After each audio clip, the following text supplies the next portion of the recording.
Oli ku There is Still Hope channel y'essuubi. Sajja ono yasamba Bayibuli n'agikuba emigo mwabula ku TikTok. Haleluya. Naye abakolanga komenti gabagamba nti afe. Olunaku lwa Mande Mukama tukwebaza olwaleero olunaku tulunyika mulagane omusaayi gwo bwe mutukuva tulungamye okuyita mu Kristo Yesu Mwana wa Katonda omulamu. Amina. Kakati nabalagako Saalongo semanyi Saalongo Laduzita mbwayagala kulokoka. Ate nabamulagire omusumba Tom nawalabako n'omukyalo oyo abantu abali mu ddiini naye nga basamize. Kale omusumba Tom yamuzeemu by the way babadde okutano mu overnight namugamba agende bamwatuza obulokozi. Nabaye mu comment section nga abantu bagamba mumuleka jje no Katonda alina amaanyi biki teri yamuganye kugenda naye izi nabagambye oyo ali kugenda ne mission ye si yakulokoka. Mission ye ayagala fame, mission ye alina ekintu ekirala kyakwesa emabega. So musobola omwaniriza n'agenda. Saawa eyo kambabulire agent walumba saawa eyo temulabirawo effect. Bakwa mama gambo watuuka mulabe kiza n'otwala omwaka jwa katemba mwaniriza atandika okubanga agenda. Ekyokubiri nti nabalingiza mu kino nti watya n'agenda wamala n'abivaamu n'agamba abasumba bamunkolagana nabo just nga ye yagenze kubaako kyateekawo namaga abasumba bamutukolagana nabo abasumba bamu basamize bajja gye tuli kati abantu bo endowooza zabagamba wamati ekyamutwala n'emutundwe. So si okulokoka kirungi era Katonda akyagalira ddala era Katonda ayagala alokoke naye tulina okubeera abagezigezi. Tulina obeera abagezigezi era awali abaana ba Katonda sitaani wayagala. Sitaani tasagenda mu bbaala alumbe akoleyo ki ayagala wali. So omusumba Tom yamwaniriza n'amugamba agende bamwatuza obulokozi enduulu emutundwe neevuga. Ndowooza omulaba omusajja oyo kyaluka ayagala publicity ayagala bamutegeere. Kati omusumba Tom ke yamwogeddeko waliwo abagenda otandika omusaakinga. Ndowooza olaba oli abalokola abato omusumba afe yamwaniriza bagende ne mu inbox ye okitegeera. Tulina obeera abagezi. Tulina obeera abagezi. Ayinza obutakwata musumba naye ali n'akwata endiga kuba kati jjukira si buli muntu kwemutundwe nti ali ku level ya pastor tu. Omusumba Tom ayinza okuba nga yalabira wala ye yeesabira kati waliwo zino endiga ze azunza bimutami akwata ezo ennema ezitalaba enkovu n'alya. So njawuliriza omusumba Tom yamwaniriza simanyi oba anaagenda oba nedda. Nze kyembagamba oyo ali katemba anoonya fame comedy mungi ate n'ekirala alina mission ki ndala. Wuliriza ate ndowooza tujja kutandikirawo ekitundu ekyokujja kutwala musaidize kamuli eyo waliwo eddogo eryagobya abasawo mu ddwaliro. Tabagamba amalwaliro sitaani yagawamba yagayingira bwegenti mwebali nga muwakana. Kankomewo n'emboozi eyo. Okulokoka kutegeeza obulamu obupya obulamu obujja. Kwegamba bangi tukyali ku bulamu obukadde omanye kisinzira enjiri gye walokokeramu. Abamu twalokokera mu njiri ya byamagero byakufuna bintu kati n'oyagala bintu naye nga n'osigala nga bw'oli. Obulokole butegeeza bulamu obujja kudda bupya. Amina. Kwegamba olunaku Katonda n'abeera nga akuzza bupya buli kaseera nga akuzza bupya. Haleluya. Ng'ogenda oleka ebirala. Labayo ekyawandikibwa ebyomirembe dda ekitabo kya Abakoliise ekyokubiri essula 5 olugero 7. Abakolinso ekyokubiri essula 5 olunyiriri lwa 17. 2 Corinthians chapter 5 verse 17. Omuntu yenna bw'aba mu Kristo kyava abeera ekitonde ekijja. Kubira mu ngalo ekigambo ekyo bwana ba. Kyava abeera ekitonde ekijja. Badde tera okuwulira ku njiri ezimu ku TikTok omuweereza omu agamba buli muntu yenna abadde akuloga afe, n'ekibiina kyonna kiddamu afe. naye ndaba wano sooka awo okwatewo olabe mu kitabo kya Ezekiel essula 33 kwegamba olina okukyukira ddala n'ova mu mbala ya sitaani oba embala y'obuntu n'otuuka mu mbala ya Katonda otandika okufaanana taatawo. Abaana bo nga bakazaalibwa bonna bafaanagana, naye gyagenda okukula ng'agenda afaanana taata we. Naye bw'osigala mu nkola enkadde y'obuzaaliranwa toyinza kusobola kusanyusa Katonda. Wasoma watya Ezekiel 33:11? Ezekiel essula 33 olw'e11. Ezekiel 33:11. Bagambe nti nga bwe ndi omulamu, ani bwe yayogera? bw'ayogera Mukama Katonda. Mukama Katonda agamba atya? Sirina ssanyu lyensanyukira okufa kw'omubi, wabula omubi akyuke ave mu kkubo lye abeere omulamu. Kubira mugala ekigambo ekiwana. Olaba okwagala kwa Katonda naye okwagala kwaffe okw'obuzaaliranwa, buli akola obubi yagala akole ki? Afe. Kwegamba n'ekibiina kyonna kyonna nga kiddamu afe, eyakuloga afe, akulyaza amaanya afe. Naye kuusa olwosigalako weka. Kwegamba ng'ayogera ebizibu bingi nnyo, eyagala omusajjawo afe, eyakuloga n'akuttira omwana. Katonda wa kati ensi yonna, singa Katonda yali buli emuti yenna ayonoona ng'amutta, singa ku nsi tekuli muntu, ate nga naawe wennyini ayogera ebigambo byo naye wabikolanga, naawe olina bwe wakola obubi, singa Katonda yakutta wandibadde wooli. Naye Katonda nga siina ssanyu lyonna lisanyukira eri omwonoonyi okufa, wabula omwonoonyi okukyuka okuva mu makubo g'amabi. Amiina. Mulaba omusajja ono yasamba Bayibuli n'agikuba emigo, mwabula ku TikTok. Aleluya. Naye abakolanga komenti gabagamba nti afe, sajja eno yandifudde. Naye kaakati nageza okulaba omusajja alokose ayagala kujja wano wa Pastor 2. Ero lyessanyu lya Katonda, tayagala musajja oyo agende mugenda, kuba ffenna ffenna bwe twali.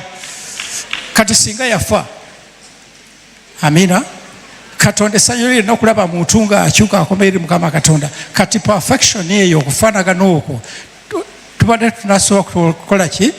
Abantu bangi Katonda bakudda bujja kutuuka ku kwagala kwa Katonda, kufaanana Katonda. Tukyali mu nkola nkadde. Omanyi sitaani asobola okuvuga n'akuleetera n'ekyawandiikibwa nga kigamba kitya? Bayibuli egamba nti omukazi omulogo akolenga ti? Afenga. Naye ebyo Yesu Kristo yabijjayo bwe yajja mu ndagaano empya. Kubanga omukazi oli yayonoona, buli eyayendanga mu Isirayiri omukazi eyayendanga ng'amukuba amayinja ng'afa. Naye yabagamba nti atayendangako asooke amukole ki? Atayonoonangako asooka amukuba ejjinja. Nga gonna gali awo gayonoona dda. Ne wabulwako amukuba ejjinja gonna ne gadduka. Lwekyo ffenna tuva mu bubi, Katonda atukyusa. Aleluya. Kubira mu ngalo Yesu Kristo. Akati ekyo olokoka kutegeeza ova mu bikadde byonna by'obaddemu, empisa zonna ez'obuzaaliranwa ez'ensi eza sitaani, n'okyuka n'obeera muntu mupya. Tuddeyo Bakolinsi 2:5-17. 2 Corinthians chapter 5:17. Omuntu yenna bw'aba mu Kristo kyava abeera ekitonde ekiggya. Ebyedda nga biweddewo, laba nga bifuuse bijja. Naye byonna biva eri Katonda eyatutabaganya naye yekka ku bwa Kristo, n'atuwa ffe okuweereza okw'okutabaganya. Kati bw'amala okutabaganya ne Kristo, ate naawe n'akuwa obuweereza obw'okutabaganya abalala. Omukyala ono mulungi nnyo, mwebazizza nnyo, agambye neebaza Mukama Katonda yampa obulokozi. Katonda bakwebaza yamuwa mwana, asoose neebaza obulokozi kubanga omwana yamujja mu bulokozi. Amiina.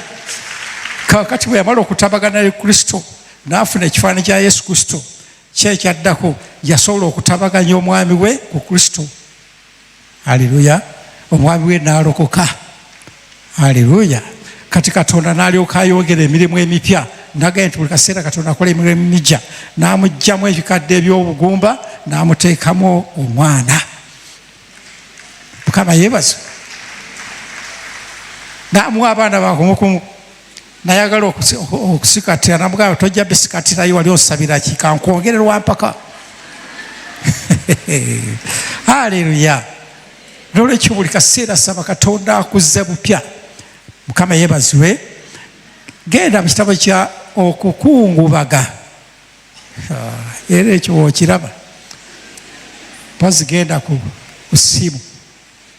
Okukungubaga mu Luzungu bayita lamentation. Ng'ovudde ku Jeremiah. Lamentation essula 3.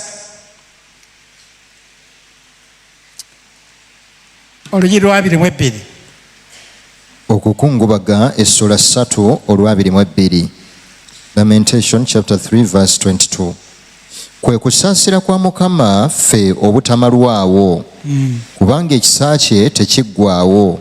Yes. Kiba kijja buli nkya. Kubira mugalo Katonda waffe. Kwe kusaasira kwa Mukama Katonda ffe obutamalwawo. Singa tekyali kisa kya Katonda ekyo ekiddawo buli kaseera ekidda opya buli kaseera.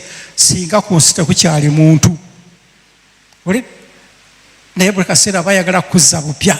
Buli kaseera bayagala kuzza bupya. Gamba ayi Mukama mu kusiiba kuno baawo emirimu emipya gy'okola eri obulamu bwange. Olwaliro ogenda kutandika layini eyo ey'okukolebwangamu emirimu emipya. Gumu ku gumu. Tokkiriza kusigala mu kifo kimu mu mwoyo ne mu mubiri. Buli kaseera wajja kubangawo ekintu ekipya. Ye season eno gye tutandise. Lwaki? Naffe nga bwolaba bwe twatandise nga batandise October Stand atandise emirimu empya. Bwe twatandikira eyo radio nga tetwetaaga bino byonna kubanga ali straight nga ababbi tebannayiga waka yaabwe. Naye kati bakolese enkola empya. Naffe Mukama alina otubikulira ebipya bwe batatusobolere. Haleluya. Kakati waliwo emizimu emipya gwe bw'osigala mu nkola enkadde ogenda kukaaba. Waliwo emizimu empya egisituse.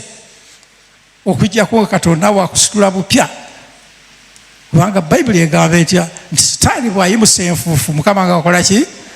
Ng'amuyimusa omutindo. Mukama agenda kuyimusizaamu omutindo omujja olwaleero. Mukama yeebazibwe.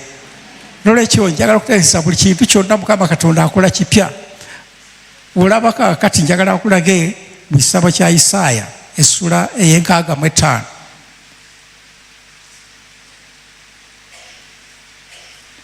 Olyekwera 7. Isaaya essula 65 olunyiriri. Naye wali tewamazeeyo. Lamentation okukungubaga 3:22. Sooka tuddemu katonaawo. Okukungubaga essula 3 olwa 22.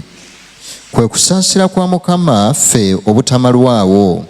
Kubanga ekisa kye tekiggwaawo. Kiba kijja buli nkya. Obwesigwa bwo bungi. Yes. 24. Mukama gwe mugabo gwange, emmeeme yange bw'eyogera, kyennaava musuubira. Mukama aba mulungi eri abo abamulindirira, eri emmeeme emunoonya. Haleluya. Eri emmeeme ekola ki?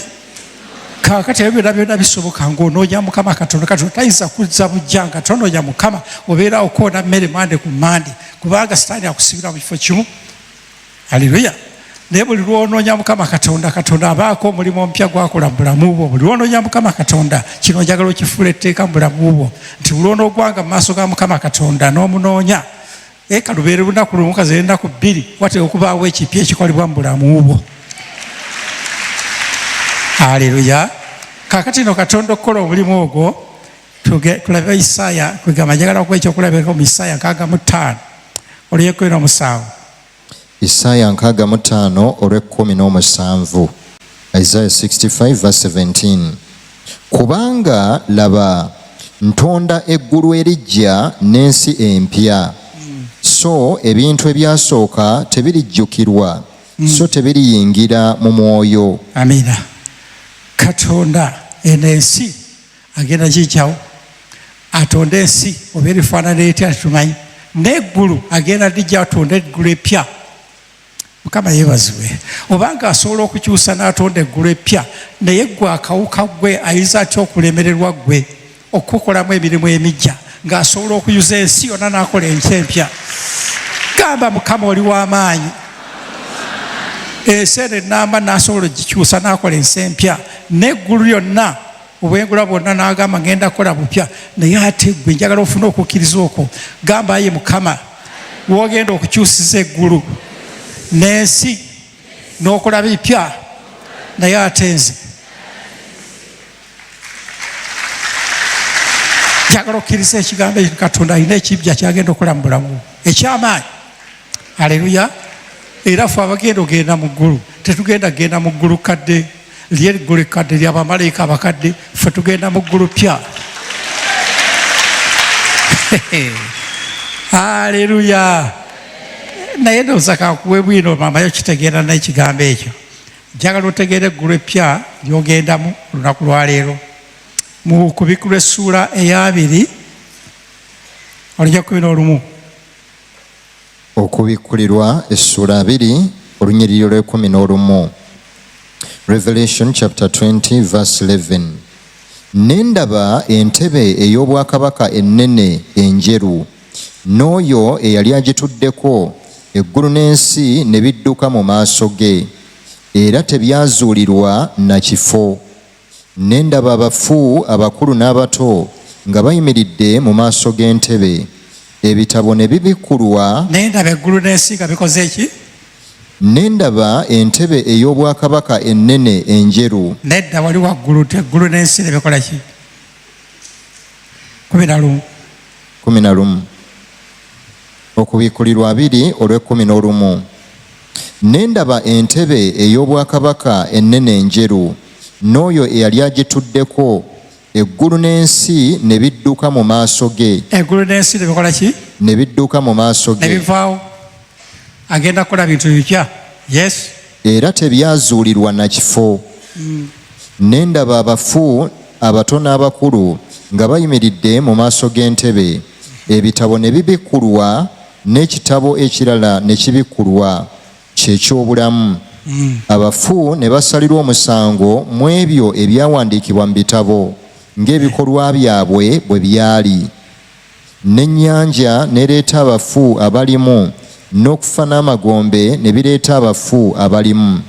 Ne basalirwa omusango buli muntu ng'ebikolwa byabwe bwe byali. Yes. N'okufa n'amagombe ne bisuulibwa mu nnyanja ey'omuliro.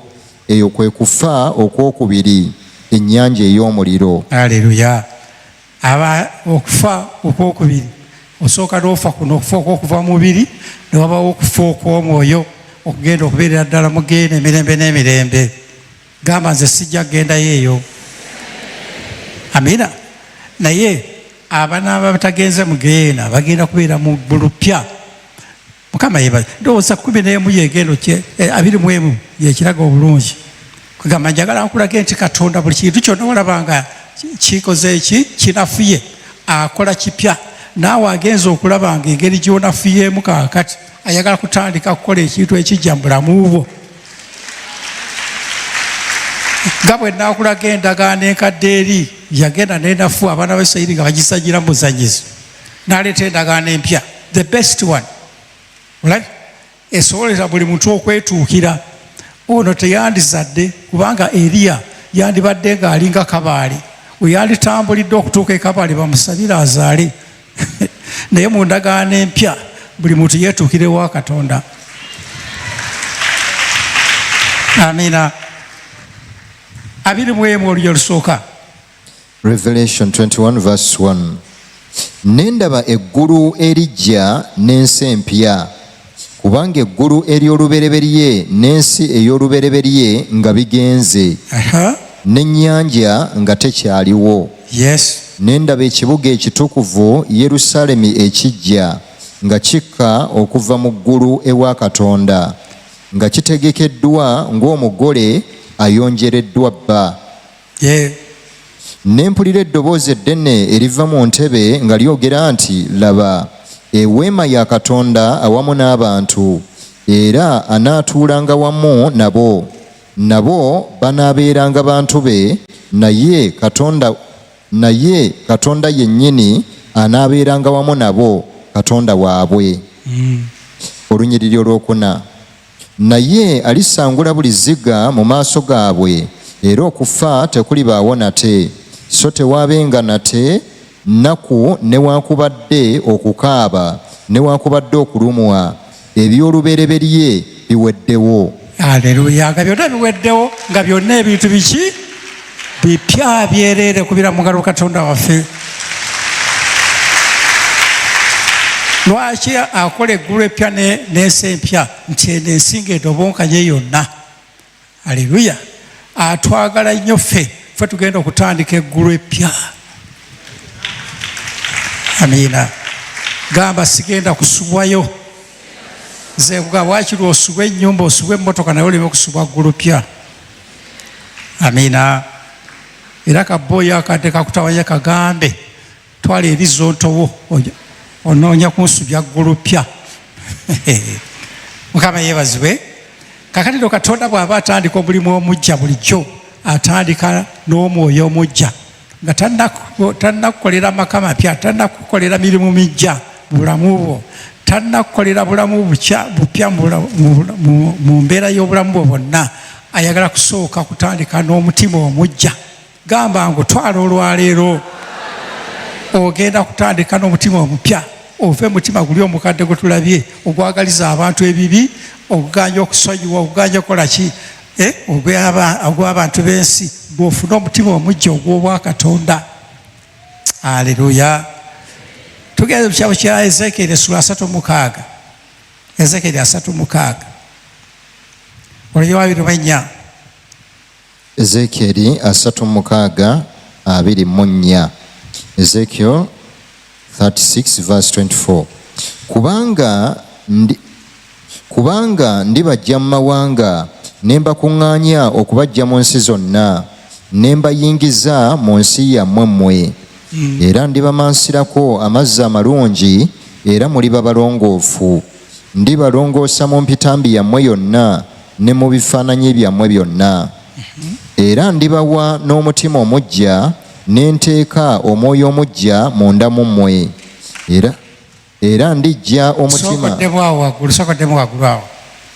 Olunyiriri olwa 25. Era ndibamansirako amazzi amalungi, era muliba balongoofu. Ndibalongoosa mu mpitambi yammwe yonna ne mu bifaananyi byammwe byonna. Era ndibawa n'omutima omuggya, ne nteeka omwoyo omuggya munda mu mmwe. Gamba ngo twala olwaleero neteeka omwoyo. Kwegamba Yesu Kristo ayagala kusooka kunaazaamu endowooza eri enkadde. Bano abaana b'Isirayiri baali mu busibe nga bamanyidde embeera eri enkadde enyonenefu. N'abagamba bwe naamala okubajja mu busibe, ndowooza sookako olwa24. Olunyiriri olwa 24.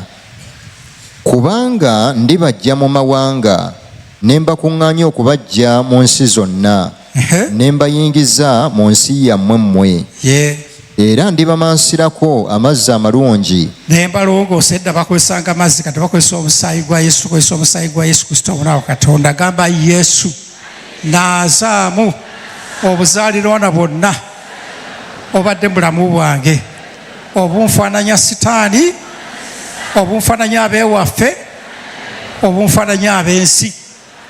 Tolina bafaanana. Yes. Era ndibamansirako amazzi amalungi, era muliba balongoofu. Ndibalongoosa mu mpitambi yammwe yonna ne mu bifaananyi byammwe byonna. Ebifaananyi ebisamize byonna witchcraft oyo. Yes. Era ndibawa n'omutima omuggya, ne nteeka omwoyo omuggya munda mu mmwe, era ndiggya omutima ogw'ejjinja mu mubiri gwammwe, ne mbawa omutima ogw'ennyama. Era nditeeka omwoyo gwange munda mu mmwe, ne mbatambuliza mu mateeka gange, era mulikwata emisango gyange ne mugikola. Aleluya. Mugenda kusobola okukwata bye mbalagira. Katonda bw'agasonyiwa omulabe wo ng'olaba kijja, nga kyangu kubanga omutima ogukikola gumaze okuyingira mulamu obwo. Mukama yebaze kwegamba wetulokoka you don't remain yourself oba tokyali tosigala nga oli gwe okyusibwa n'ofuuka omuntu omulala akuyingidde. Amiina. Nababulirako wano omukyala omu nali mubuulira ebigambo bino ebyaki nti omwami ng'akomyewo ssaawa 9 ogw'ekiro mwanirize akomyewo aliko lipstick amugyewa mujjawo yamusiize. Amiina. Mwanirize mugweko mu kifuba fuluma wabweru ku mesigiri buto omusajja nga talya mmere ewoze alya fresh bibadde omugamba emmere eri mukabada oyo sitaani emmere eri luddawa ku mabuto esigiri saawa meka. Omukyala nali sinaba nakimalayo nalyoka antema akakolera ngamba he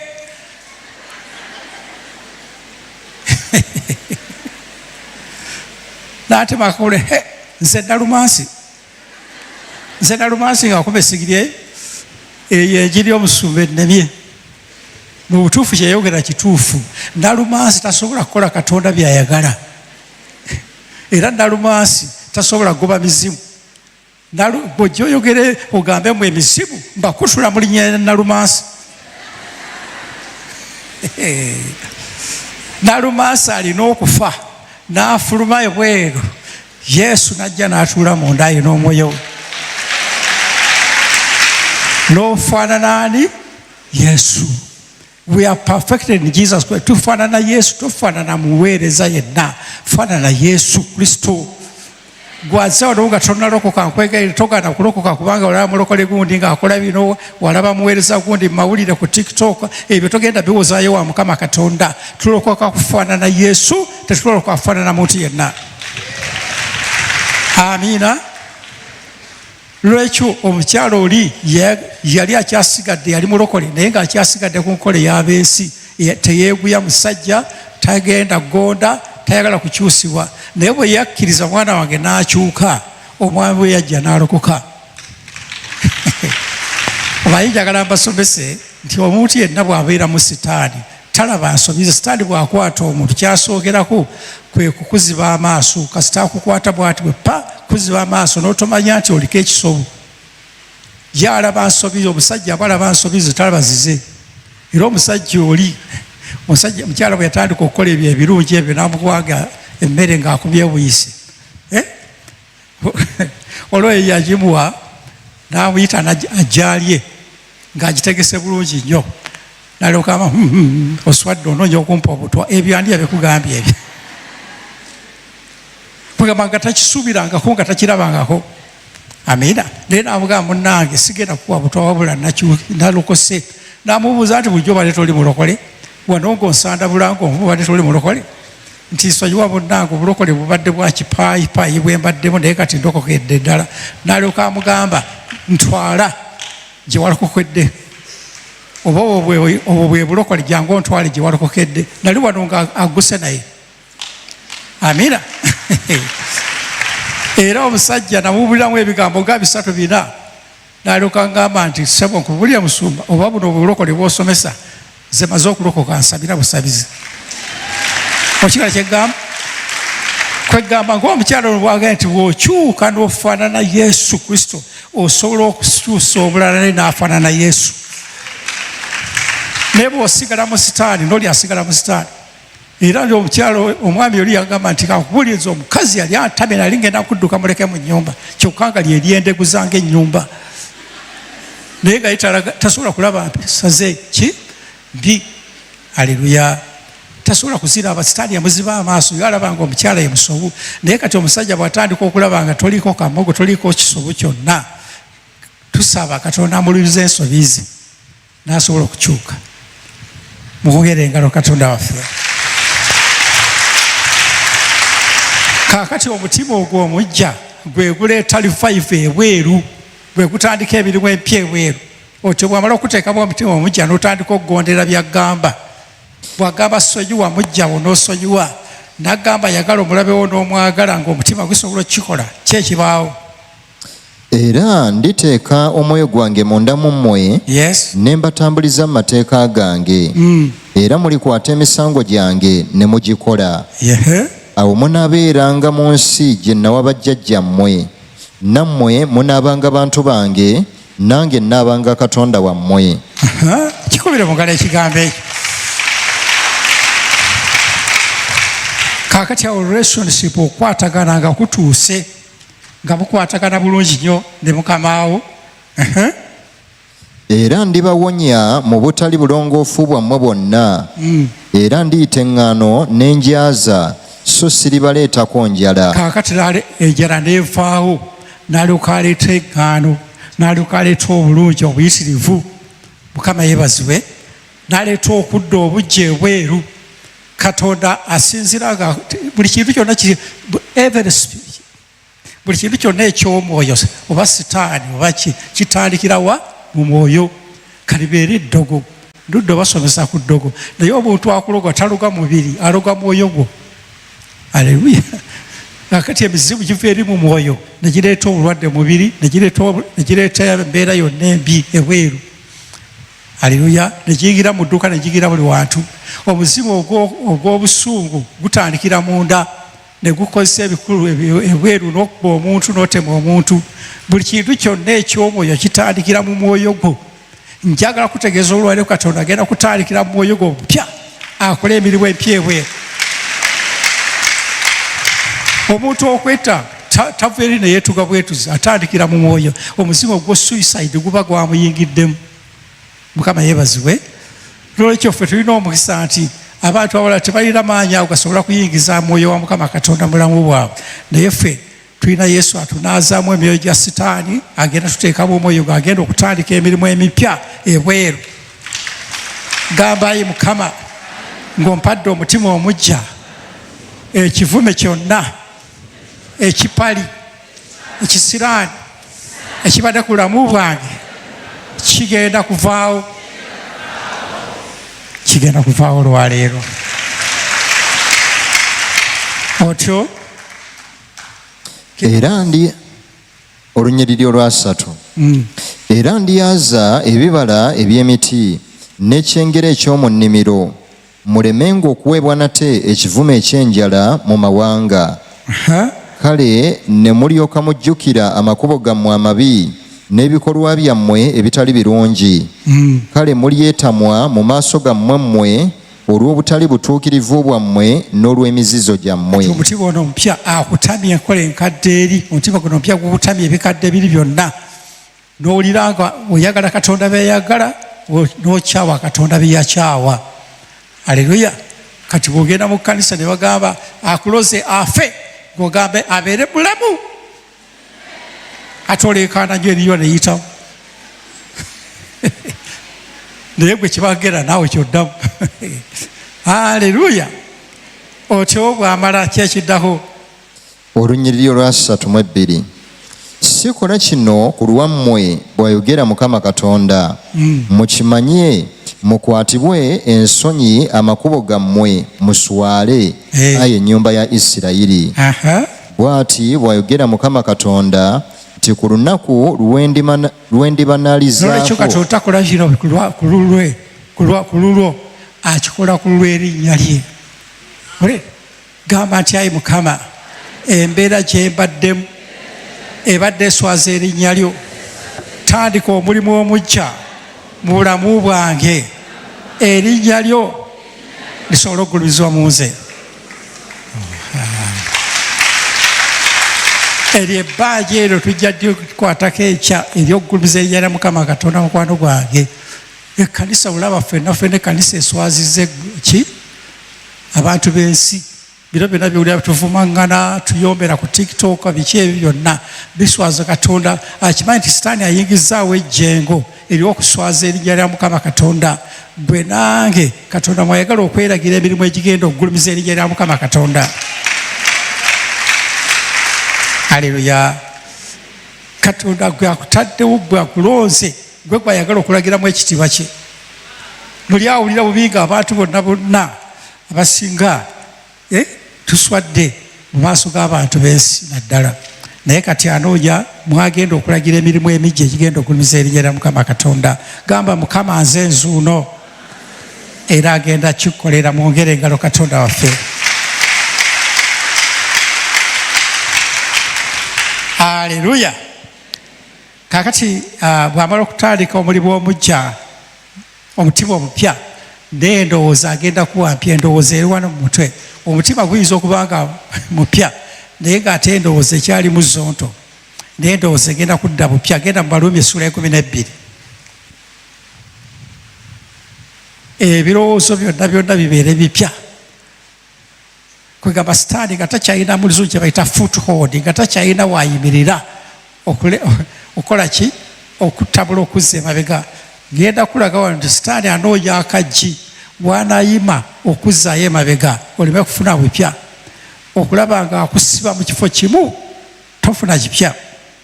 Naye olwaleero omulimu omupya ogenda kutandika. 12 oluyosooka Abaluumi. Abaluumi 12 olusooka. Romans 12:1. Kyenvudde mbegayirira abooluganda olw'okusaasira kwa Katonda okuwangayo emibiri gyammwe ssaddaaka ennamu entukuvu esanyusa Katonda, kwe kuweereza kwammwe okw'amagezi. So temufaananyizibwanga ng'emirembe gino, naye mukyusibwenga olw'okuzzanga obuggya amagezi gammwe. Si magezi, ndowooza. Renew your mind. Olw'okuzza obuggya endowoozayo. Kwegamba nga tokyabeerawo kulowooza bintu bya zonto, nga tokyalowooza birowoozo bya bugwagwa, olowooza birowoozo birungi, olowooza ku Mukama Katonda. Olowooza ki? Mulenzi gwe obadde ogalamira ku buliri ekiro tulo tukubuze, nolowooza zonto, n'owassa, n'ofumbirwa, n'okola ki? Aleluya. Owassa bw'ogoba ekiro kyonna. Balirwala bagamba mulenzi waawe mwana talina bigambo, asirikira mu nnyumba yo. Tolina by'osirika, olimba osula owasa ekiro kyonna. Amira. Endowooza egenda kuba mpya, kubanga endowooza enkadde enyiiza Mukama Katonda. Aleluya. Endowooza egenda kuba mpya. Tufune endowooza empya eya Yesu Kristo. Bw'ofuna endowooza empya eya Yesu Kristo, osobola omulagira naye n'akyusa endowooza y'omuntu omulala. You can instruct anyone. Kikubira mugala ekigambo ekyo. Amira. Katulabe endowooza ya Yesu Kristo mu ssuula ey'Abafiripi essula 2 olugero olwokutaano.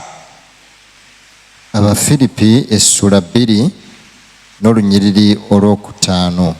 Philippians chapter 2 verse 5.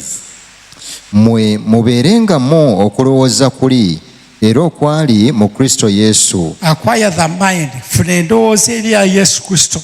Yafaanana etya? Oyo bwe yasooka okubeera mu kifaananyi kya Katonda, teyalowooza kintu ekyegombebwa okwenkanankana ne Katonda, naye yeggyako ekitiibwa bwe yatwala engeri y'omuddu, n'abeera mu kifaananyi ky'abantu. Era bwe yalabikira mu mutindo gw'obuntu, ne yeetowaza nga muwulize okutuusa okufa, era okufa okw'okumusaalaba. Era Katonda kyeyava amugulumiza ennyo, n'amuwa erinnya liri erisinga amannya gonna. Buli vviivi lifukaamirirenga erinnya lya Yesu, eri eby'omu ggulu n'eby'oku nsi n'ebya wansi w'ensi. Aleluya. Buli lwofuna endowooza empya ya Yesu Kristo, Mukama Katonda naawe agenda kugulumiza, gwe agenda kukola omulimu omujja akusitule waggulu buto. Kubanga amalala omanyize nalaba bannabbi obulimba. Nabbi omulimba kyosookerako omulabirako ge malala. Kugamba obukodyo bwonna bwakola aba ayagala abantu bamulabe. N'akolamu bw'ati ne bagwa ku ttaka. Waliwo baabasaabako bw'ati. Kati bagamba batya? Bannange oyo wakabi. Aba ayagala abantu balabe ye so si kulaba Mukama. Mukama yeebazibwe. Naye omusajja gati bw'oyiga Yesu endowooza ye y'okwetoowaza yeggyako ebitiibwa n'agondera Katonda n'abeera submissive wa Mukama, Katonda agenda kusitula n'ebweru akuyibuse waggulu nga bwe yakola Yesu. Mwogere engalo Yesu Kristo ez'amaanyi. Gamba Yesu, omutima gw'omupya gugenda kutandika emirimu emijja ebweru, n'endowooza empya naye egenda kutandika emirimu emijja ebweru. Sijja kusigala mwembadde. Ekyo kyekikugamba mwana wa. Waliwo ebintu bingi Katonda byatotuwa kubanga tukyayina endowooza enkadde. Ofunyeyo miliyoni 5 kati zitambulira mu saati wano. Twagala naziteeka eno gye batalaba, yagala zirabikowa mu saati wano. Nezimenya n'ekibegabega n'otandika okutambula otya. Kakati kalunaaga ntya leero ono bwe naamuwa 10 anaatambula atya. You are not supposed to be moved by properties. Tovugibwanga bugagga, tovugibwanga bintu. Vugibwa mwoyo wa Mukama Katonda gw'ayingiza. Kati ogenda kutuuka ku ssande Katonda bw'akupakira ebintu ebyenkanawa nga si bye bikuvuga, wabula ojja kuvugibwa oli omwoyo akulimu n'endowooza ya Yesu ekulimu. Amiina. Lolekyo endowooza enkadde Katonda agikyayira ddala. Laba mu ssuula ey'omukaaga eya lubereberye. Endowooza enkadde gy'obadde nayo 6:5. Genesis chapter 6 verse 5. Olubereberye 6:5. Mukama n'alaba obubi bw'omuntu nga bungi mu nsi, na buli kufumiitiriza kw'ebirowoozo eby'omu mutima gwe nga kubikwerere bulijjo. N'asanyuka. Yakola atya? Mukama ne yejjusa kubanga yakola omuntu mu nsi, n'anakuwala mu mutima gwe. Mukama n'ayogera nti, ndisangula omuntu gwe natonda okuva mu nsi, okusookera ku muntu n'ensolo n'ekyewalula n'ekibuuka waggulu, kubanga nejjusizza kubanga nabikola. Naye Nuuwa n'alaba ekisa mu maaso ga Mukama. Naye Nuuwa yekka yalaba ki? Ekisa. Twagambye nti ekisa kya Mukama kidda bupya lunaku. Nuuwa yekka yasobola okulaba ekisa mu maaso gange. Ensi yonna etandise okufuna ebirowoozo ebikyafu n'emitima emikyafu. Haleluya. Naye Nuuwa ye n'abeera ng'asigazza omutima gwa Katonda. Amiina. Nuuwa n'alaba ekisa kya Mukama Katonda. Lwaki Nuuwa yasobola okulaba ekisa kya Mukama? Kira wasituulire. Kuno kwe kuzaala kwa Nuuwa. Nuuwa yali mutuukirivu nga talina kabi mu mirembe gye. Mukubire mu ngalo Nuuwa omusajja oyo. Kaakati Nuuwa n'alaba ekisa n'amugamba nti mwana wange wakati genda kukwawula ku bantu bali, gwe zimba eryato oyingire mu lyato owone embeera eno yonna egenda okujjayo amataba. Awo Katonda watandikira omulimu omujja mukwano gwange kasita ova mu kifaananyi ky'abantu bali abalala bo batowakopa bye bakola, gwe ogenda kufaanana enfaanana empya.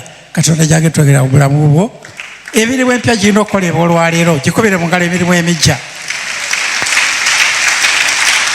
Gamba Yesu, nga bw'otandise mu nze omutima omujja n'endowooza empya n'emirimu emipya kimaze okutandika. Haleluya. Nolekyo n'akamwa kagenda kubeera kapya nga tekakyayitamu kigambo kyonna kivundu, kigambo kyonna kitali kirongoofu, kubanga ogenda kufuna akamwa ng'akandi aka Mukama. Haleluya. Njagala ogende mu Isaaya essuula 58 olunyiriri olw'omwenda. Isaaya essula 58 n'olunyiriri olw'omwenda. Isaiah 58 verse 9. N'olyoka oyita Mukama n'ayitaba, olikaaba naye alyogera nti nze nzuuno. Yes. Bw'onojja wakati wo ekikoligo okulaga olunwe n'okwogera obubi. Bw'onobanga oggyewo okwogera obubi ojja kukola Mukama Katonda agenda kuyitaba.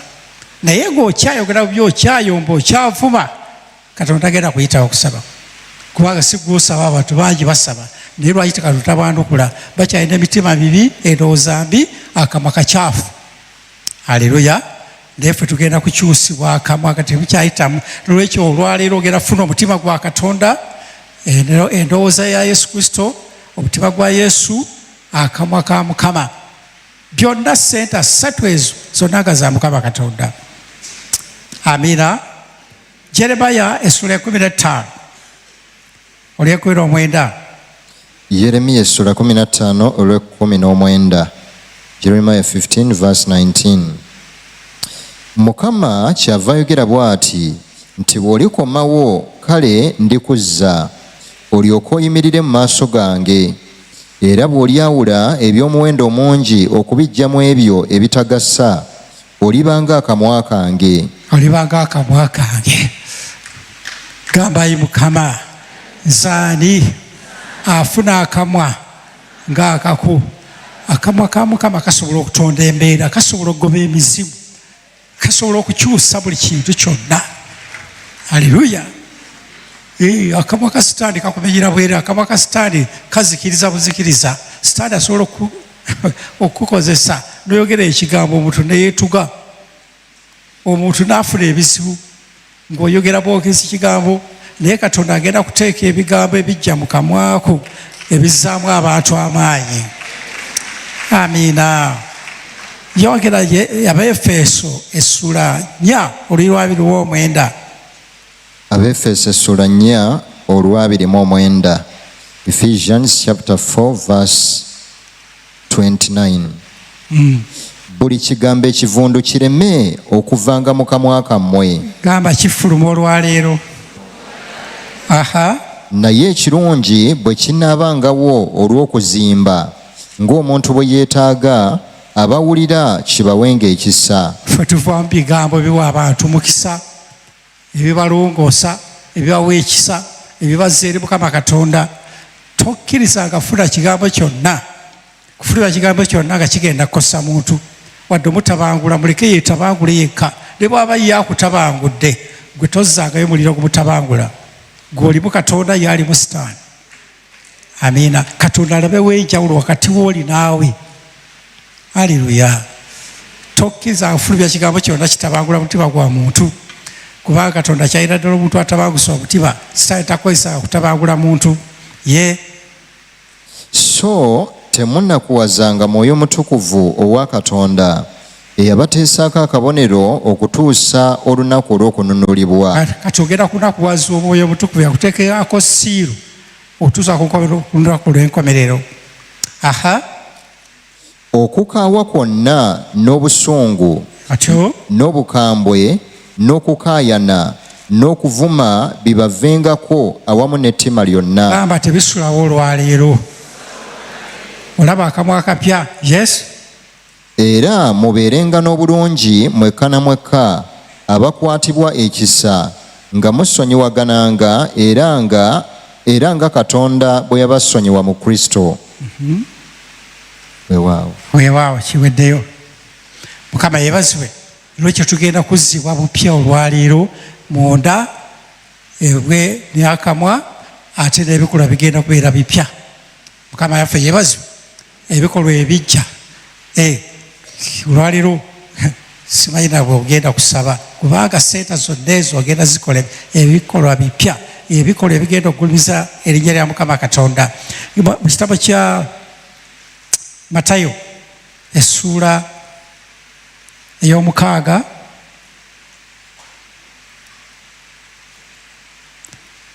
olugiriri olw'15. Matayo essula 6 olw'15. Matthew chapter 6 verse 15. Naye bwe mutaasonyiwenga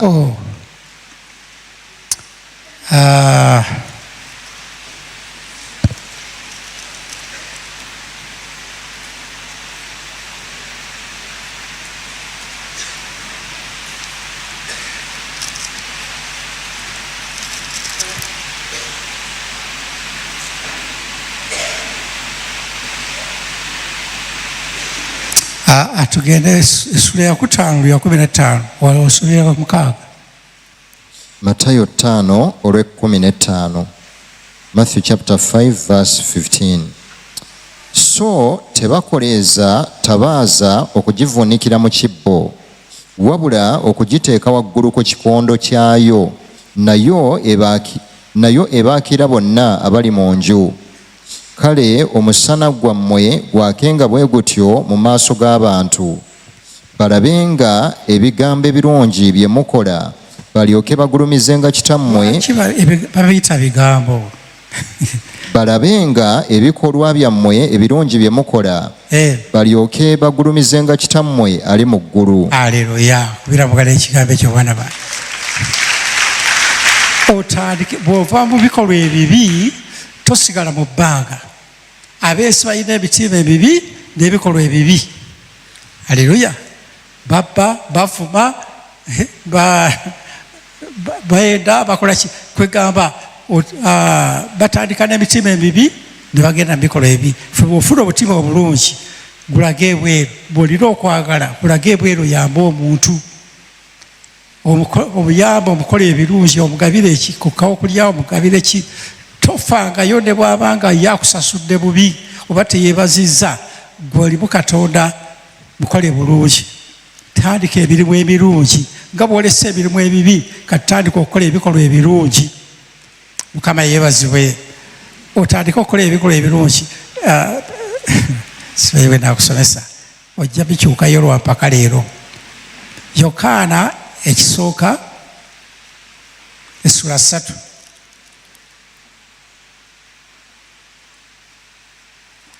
Olyokwera 6. Yokaana ekisooka 3:16. 1 John chapter 3 verse 16. Ku kino kwe tutegeerera okwagala, kubanga oyo yawaayo obulamu bwe ku lwaffe, naffe kitugwanira okuwangayo obulamu bwaffe ku lw'abooluganda. Naye buli alina ebintu eby'omu nsi n'atunuulira muganda we nga ye. Kale enjiri ebadde mpanvu naye ndowooza kankukomyawo. Gwe wenna agiwulidde ate n'okkiriza nti ekigambo ekyo kikukomyeko. Va mu katemba wajjuwani Ssaalongo. Bangi era abantu bajja nga abasaagirira ne Kristo n'akola ki? N'abanyweza. Katusabe Mukama nti n'ajja kubeeramu abo abagenda okuba nga banywezebwa. Gamba Yesu, nkwebaza olw'obulamu bwange, musaze w'obuku obeere omulokozi era Mukama waabwo. Saasira obutali butuukirivu bwange, onaze n'omusaayi gw'ontukuze okuyita mu Kristo Yesu omwana wa Katonda omulamu. Amiina era amiina nnyo ddala. Neetoololamu katono nagaye ngenda kukuleetera emboozi. Abasawo baagala kusuulawo ddwaliro eddogo, bawulira obukoko obuto bukaabira mu mafiisi gaabwe n'ebirala. Nabagamba amalwaliro. Neetoololemu nzije.